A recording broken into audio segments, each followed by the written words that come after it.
อะไรนะพอดีแซ่บเลยมากระถิ่นซ้ำเนี่ยพี่น้องสิไปแกะแต่กะโอ้ยเสื้อตำหู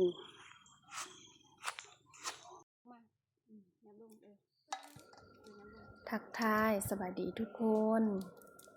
มื้อนี้สาวผู้ไทยสิตำหูสู้กินเด้อพี่น้องมากินตำหูนำกันแต่ว่ามื้อนี้นะสิตำกินแต่สาวแบบว่ามื้อนี้หันได้อันปิ้งนมหมูมาแล้วก็มีเยอะกินกับแจ่วนะก็เลยว่ามีมะฮุงอยู่ก็เลยว่าไปเอามะฮุงมาย่ำแล้วก็สิตำมะฮุงแต่ว่าสิซื้อมะเพ็ดแต่ว่าซี่มากถ้าว่าตำเพ็ดแห้งมันสิกินเนี่ยได้เฮากินกับข้าวกับน้ำนี่พี่น้องแต่ก็มื้อนี้นะสิเฮออีเมได้ตำให้กินนะอีเมเราตำหูแซ่บทุกคนทุกคนได้มากินเบิ่งเด้อเราตำมาแซ่บอะดีค่อยก็ได้ฝีมือการตำมะฮุงมาจากอีเมนี่แหละนี่เขาก็เอาในกระถิ่นซื้อน้ำให้มันหน้าตาสีสันจะแซ่บถ้าเบิ่งเด้ออีเมสิตำให้คอยซิมคอยน่ะเป็นผู้ซิมให้เล่าเราจะเป็นคนตำคนโยกเลยสำคัญมีอะไรไม่พอเนื้อที่จางนะตำเป็นก้อนข้าวมะพร้าวซื้อหลายยังเข้ม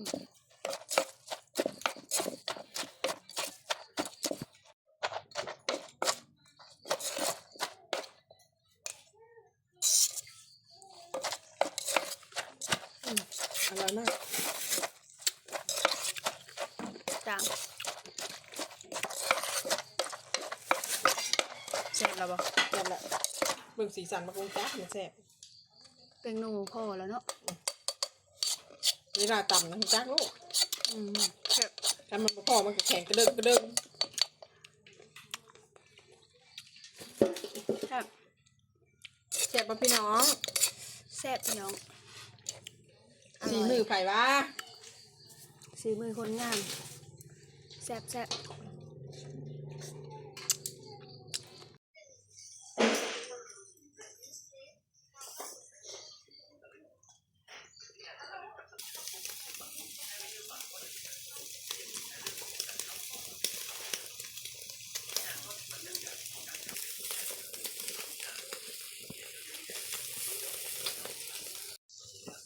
ตกข้ากัน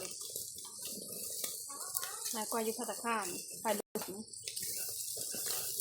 นมหมูบ้านเฮาหมูลาดบ้านเฮา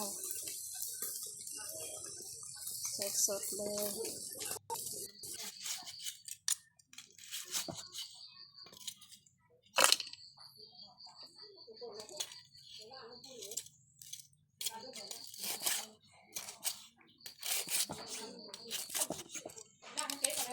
แซ่บกินข้าวก็ตำหูนะครับ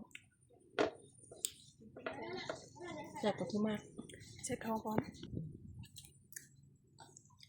มาเด้อพี่น้องเด้อกินข้าวก็กินกับอื่นเด็ดเลยกำนะยังเช็ดท้องกินแต่เศร้ากินกับข้าวเลยกินส้มคือมาเพชรสีมะส้มหวานเอาเดิมไปเดิมปิ้งนมหมู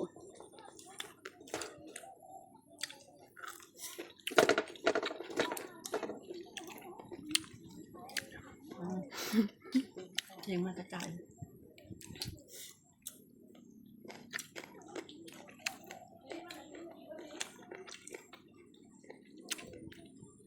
ตำบุฟเฟ่ก็แซ่บอยู่เนาะ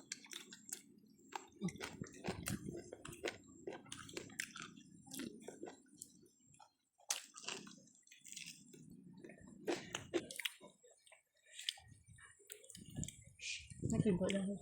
กินไข่กับขนมปังให้เป็นแซนด์วิชนี่ลงแล้วปั้นเถอะมีเขาปั้นยังเยอะ